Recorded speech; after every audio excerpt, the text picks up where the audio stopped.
नमस्कार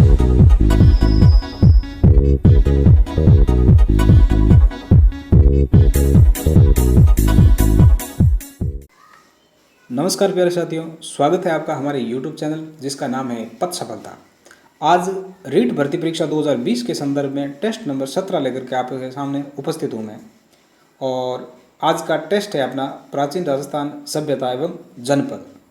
तो इस टॉपिक से संबंधित हम आज कुल 20 प्रश्नों का है वो टेस्टों के माध्यम से अध्ययन करेंगे। तो ये 20 प्रश्न बहुत ज़्यादा महत्वपूर्ण हैं क्योंकि ये सारे प्रश्न कहीं ना कहीं किसी न किसी एग्ज़ाम में आए हुए हैं।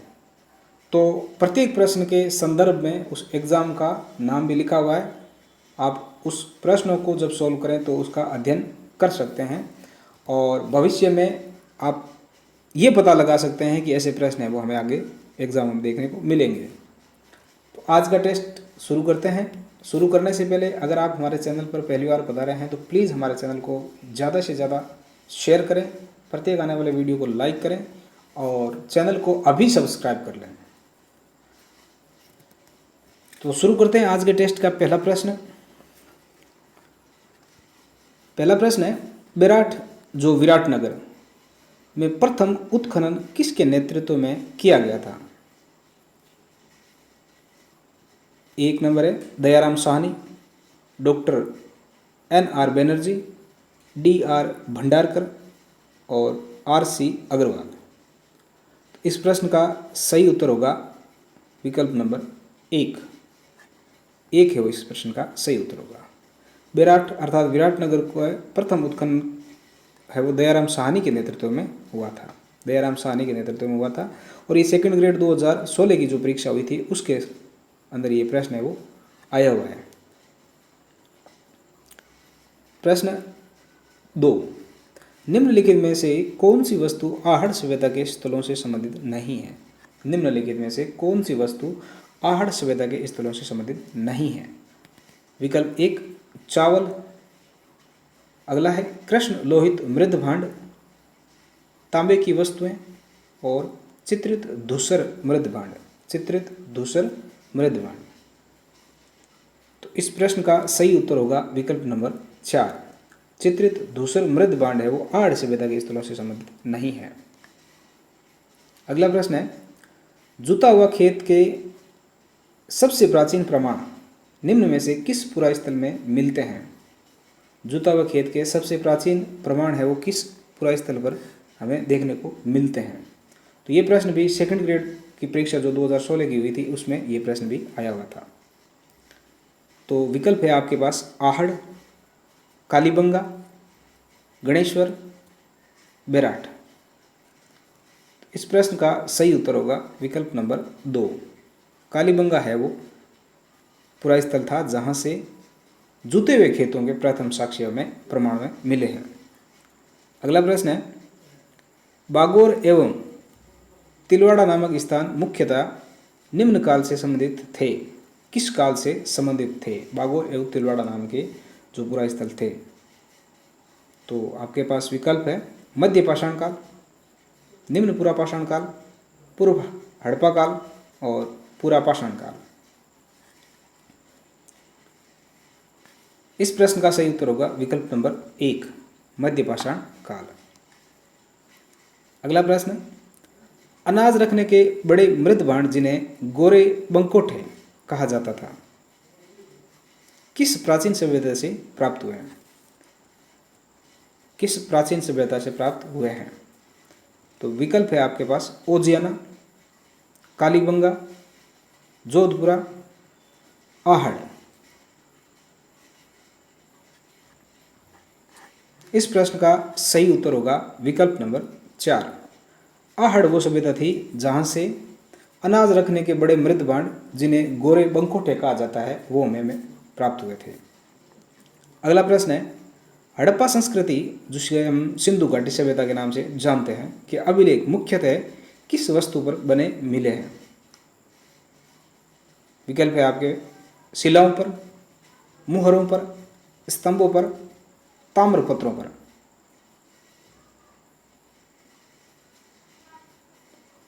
इस प्रश्न का सही उत्तर होगा विकल्प नंबर 2 मुहरों पर। ये आरटेट 2016 की जो परीक्षा हुई थी इसमें ये प्रश्न है वो आया हुआ था मोहरों पर। अगला प्रश्न है, राजस्थान में विश्व की प्राचीनतम सभ्यताओं में से एक हड़प्पा सभ्यता का प्रसिद्ध स्थल कालीबंगा किस जिले में स्थित है? कालीबंगा जो हड़प्पा स्थल है ये किस जिले के अंदर स्थित है? विकल्प है आपके पास गंगानगर, हनुमानगढ़, बीकानेर और चूरू। इस प्रश्न का सही उत्तर होगा विकल्प नंबर 2, हनुमानगढ़। अगला प्रश्न है, निम्नलिखित में से राजस्थान का कौन सा सैंधव स्थल घग्गर नदी के किनारे स्थित है? किस नदी के किनारे? घग्गर नदी के किनारे स्थित है। तो विकल्प है आपके गिल्लुंड, आहड़, पीलीबंगा और कालीबंगा।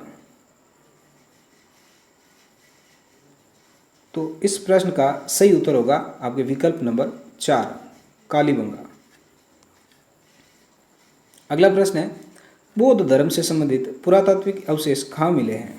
बौद्ध धर्म से संबंधित पुरातात्विक अवशेष कहाँ से हमें प्राप्त हुए हैं? तो आपके विकल्प है बेराट, नगर, नलियासर सांबर और अंतिम है कालीबंगा।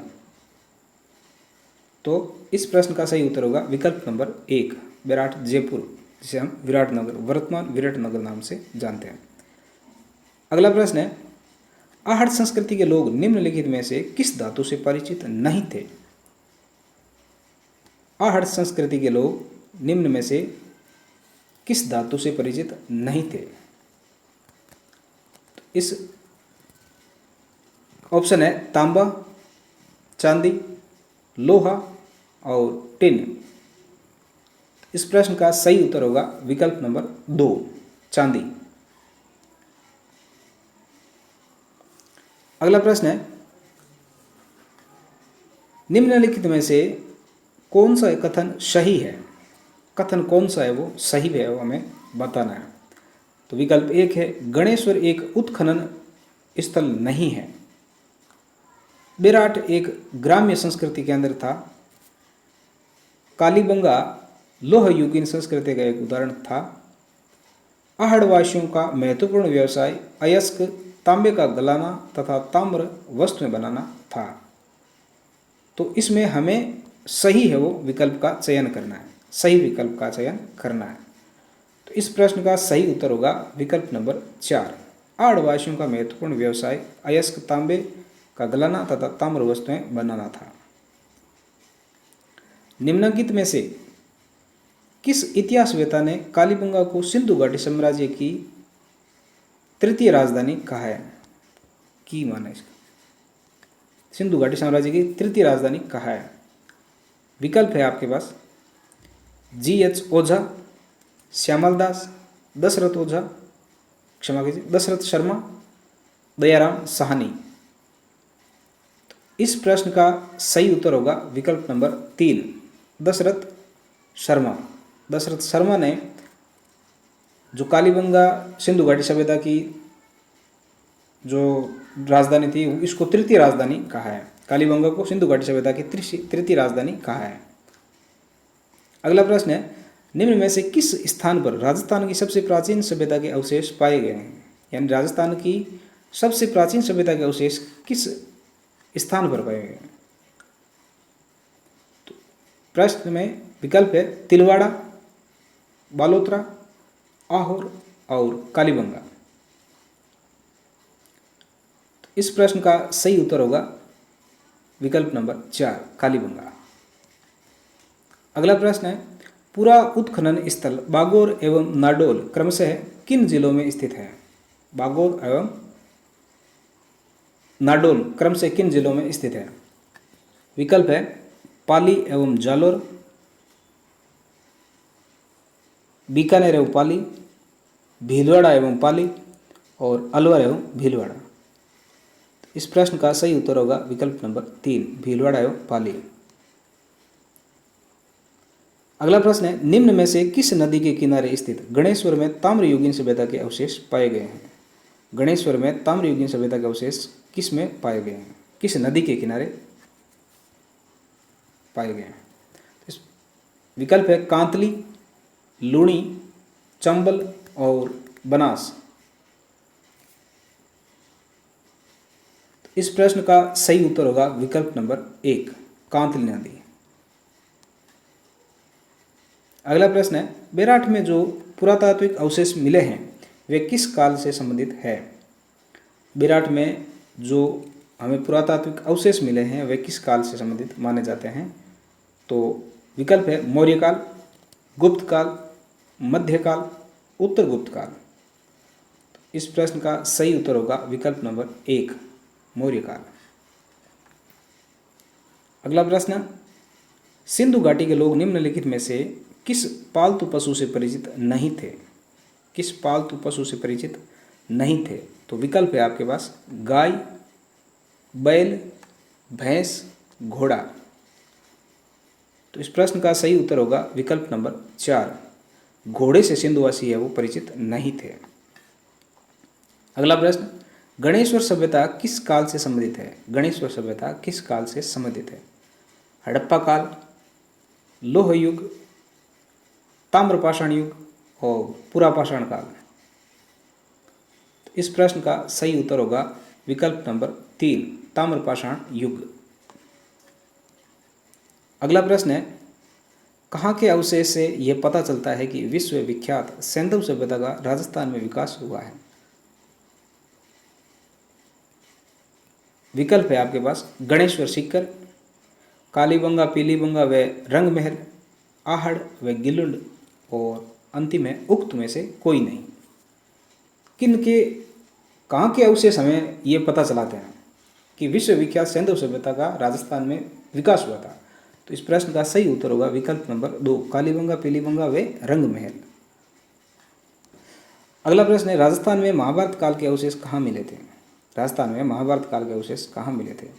तो विकल्प है नलियासर में, माउंट में, अलवर के निकट बेराट में, भरतपुर के निकट नोह में और अंतिम है गंगानगर में। तो इस प्रश्न का सही उत्तर होगा विकल्प नंबर 3, अलवर के निकट बेराट और भरतपुर के निकट नोह में हमें महाभारत काल के अवशेष मिलते हैं। आज का अगला और अंतिम प्रश्न है, आहड़ सभ्यता के लोग किस खाद्य पदार्थ से अच्छी प्रकार परिचित थे? किस खाद्य पदार्थ से अच्छी प्रकार से परिचित थे? विकल्प है गेहूं, चावल, मक्का और बाजरा। इस प्रश्न का सही उत्तर होगा विकल्प नंबर 2, चावल। तो आज के टेस्ट के 20 प्रश्न आपके कंप्लीट होते हैं और इन 20 प्रश्नों में एक भी ऐसा प्रश्न नहीं था जो कहीं ना कहीं किसी एग्जाम में नहीं आया हो। इसलिए ये सारे प्रश्न बहुत ज़्यादा महत्वपूर्ण हैं और इन प्रश्नों का बार बार अध्ययन करें। इस वीडियो को ज़्यादा से ज़्यादा शेयर करें, लोगों तक पहुंचाएं, सबकी मदद करें और हमारे चैनल को भी ज़्यादा से ज़्यादा शेयर करें। मिलते हैं अगले टेस्ट में, तब तक के लिए नमस्कार, जय हिंद।